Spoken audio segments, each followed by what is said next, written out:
Aujourd'hui, on va parler des juges qui relâchent des criminels, des terroristes, des assassins, d'accord, tous les jours par laxisme judiciaire.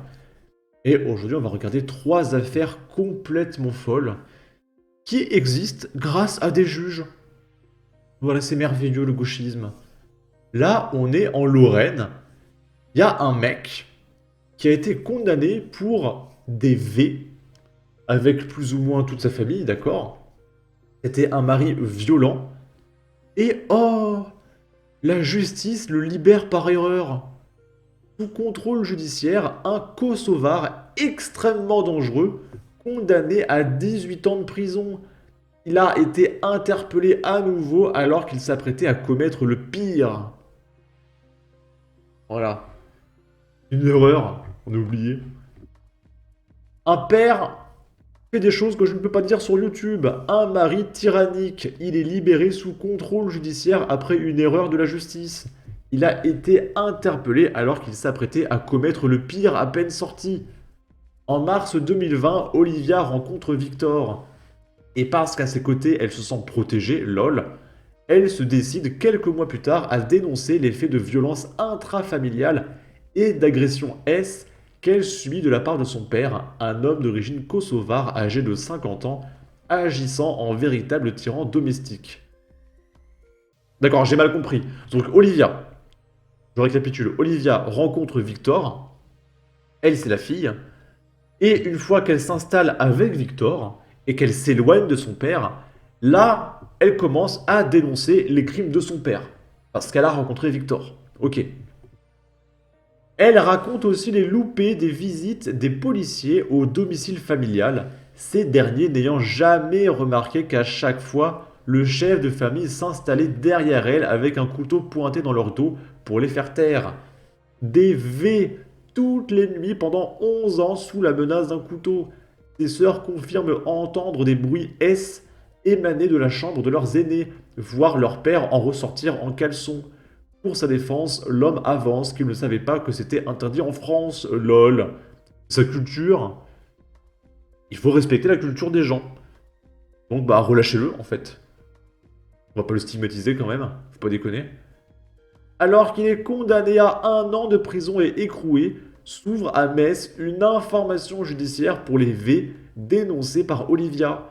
Le Kosovar est cette fois renvoyé en janvier 2023 devant la cour criminelle de la Moselle. Les experts psychiatriques défilent à la barre et attestent de son extrême dangerosité. L'un d'eux confie même avoir eu peur pendant l'entretien. La cour criminelle va alors apporter une réponse ferme. Détail, Madame Félicie, 18 ans de réclusion criminelle. Elle prend aussi toutes les précautions possibles pour protéger les victimes. 2 tiers de peine incompressible et une interdiction définitive du territoire national à sa sortie.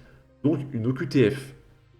Donc le mec a une OQTF, mais il est enfermé dans une prison française, payée par vos impôts. Voilà, c'est comme ça. Le condamné, qui fait appel, attend son deuxième procès en détention provisoire. Les mois passent et le 13 février 2024, Madame Félicie reçoit un coup de fil du greffe. Le père de famille va sortir de prison. Oh, en raison d'un oubli.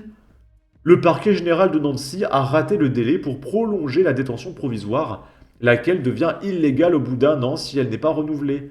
L'homme est donc libéré sous contrôle judiciaire.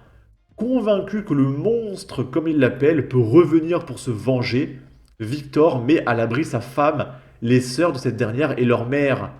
Tous les 3 jours, il va jeter un œil à l'appartement familial vide à Thionville pour vérifier si le patriarche est passé ou non. Malgré un contrôle judiciaire aux obligations sévères, Olivia, sa mère et ses sœurs sont terrorisées. Réalisez là qu'il y a un mec qui a été relâché par le juge, d'accord.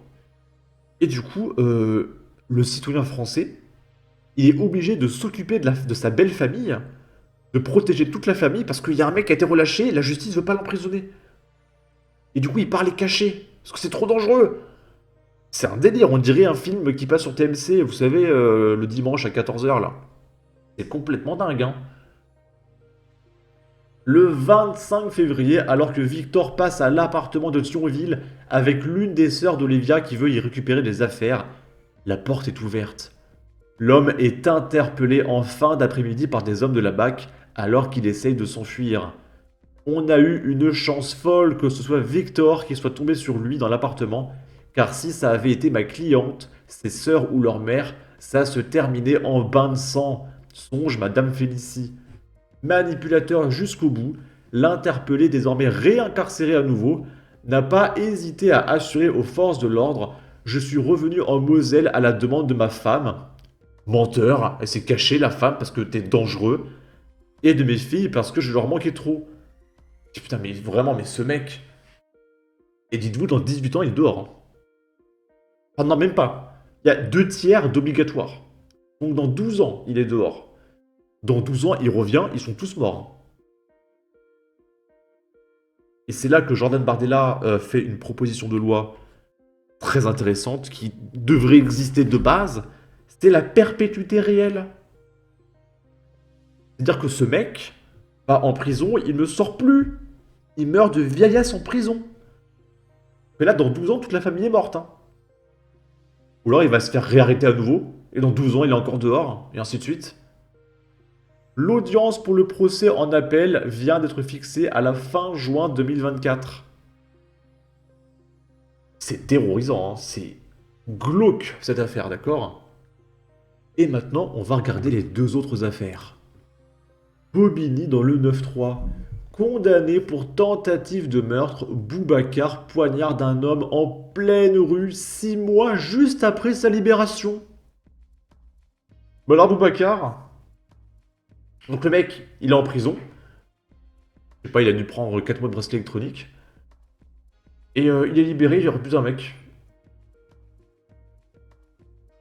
Et c'est quand qu'on arrête les juges en fait? Parce que là, le coupable, c'est le juge.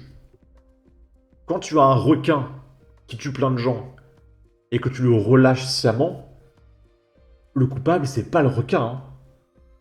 C'est celui qui le relâche. C'est quand qu'on va juger les juges en fait? C'est insupportable.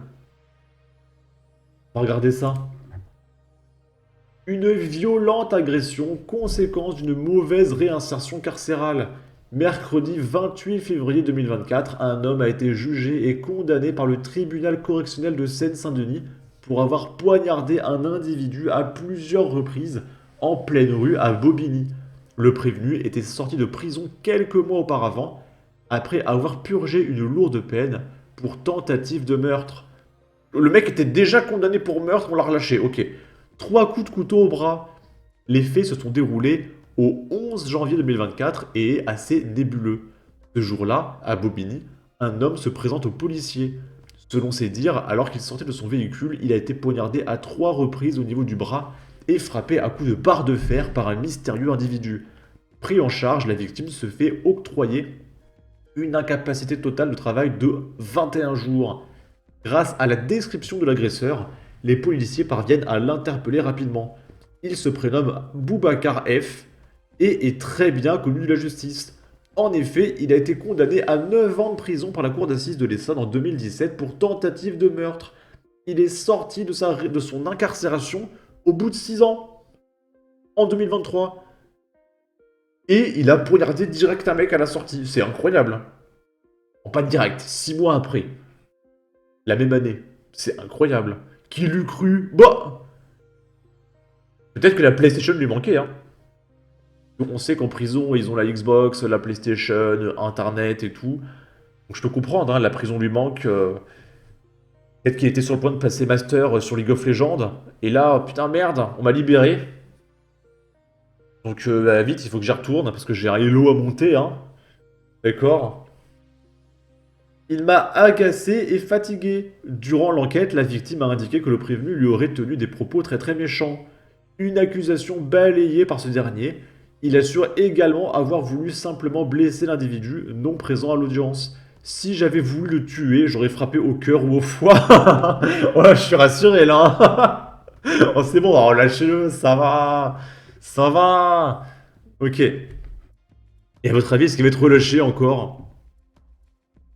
Est-ce qu'il va être relâché encore? Ça m'étonnerait même pas. Hein. Wallah brosse, Boubacar. Ok, non mais franchement c'est insupportable. C'est insupportable. Vous savez que j'aime bien rigoler pendant mes vidéos et prendre tout à la légère. Et ça c'est insupportable. Les juges sont des meurtriers et ils ont rien. C'est insupportable. Et pour finir, là c'est un collège, le collège Joséphine Baker à Marseille. Comment un ancien élève exclu après une violente agression sur un surveillant terrorise l'équipe pédagogique, excusez-moi, au point qu'une présence policière a été demandée. C'est-à-dire que les policiers sont là pour protéger les profs, mais pas pour arrêter le gamin. Faut pas l'arrêter parce que c'est un mineur, je suppose. On va regarder ça. C'est une affaire qui terrorise l'administration du collège Joséphine Baker, à la merci d'un ancien élève qui semble vouloir dicter sa loi.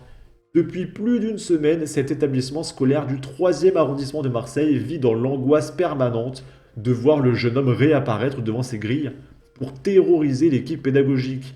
Le jeune homme a d'abord entraîné l'établissement dans la tournante après avoir violemment agressé un assistant d'éducation chargé de surveiller les élèves pendant le cours. Le surveillant, qui venait de terminer sa journée, a été frappé par 2 individus munis d'un couteau. Les 2 suspects qui en ont profité pour lui subtiliser son téléphone portable ont fui la scène en scooter en laissant la victime en état de choc. L'un des mis en cause, qui a agi à visage découvert, a été immédiatement identifié. Le collège avait fait tout le nécessaire pour lui trouver un point de chute, souffle un membre de l'association des parents d'élèves. Les associations, c'est merveilleux aussi. L'un des mis en cause, non j'ai déjà lu, l'affaire déjà choquante ne s'est pas arrêtée.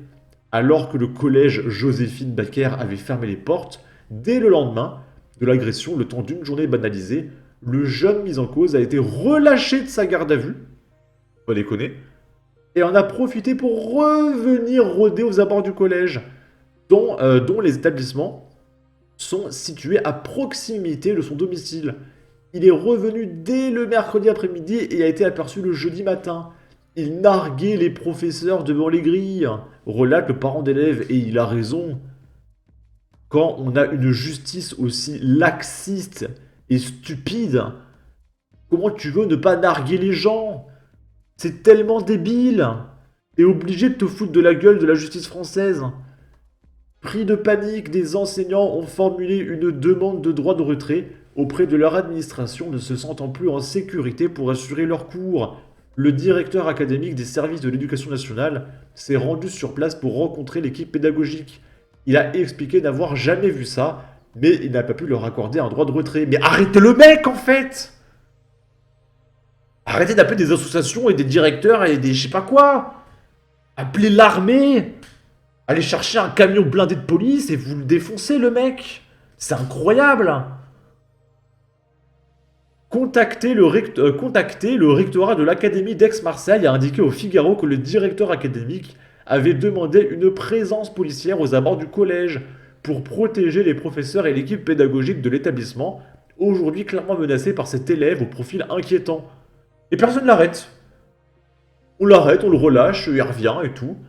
Et le mec rigole, mais il a raison parce que c'est n'importe quoi. Je suis en train de péter un câble, hein, vraiment... Il n'y aura jamais assez de policiers pour protéger tout le monde. À un moment donné, il va falloir réagir. On espère que les profs ne sont pas trop incommodés par la présence de ces factions d'extrême droite. Quel rapport avec l'immigration? Collège Joséphine Baker. Il y a bon la République. Bon. La vidéo était un peu longue. En tout cas, n'hésitez pas à donner votre avis, votre opinion, à partager, liker, commenter. Ça aidera au référencement de la vidéo sur YouTube. Abonnez-vous, suivez-moi sur Twitter. Et à la prochaine pour de futures vidéos. Ciao!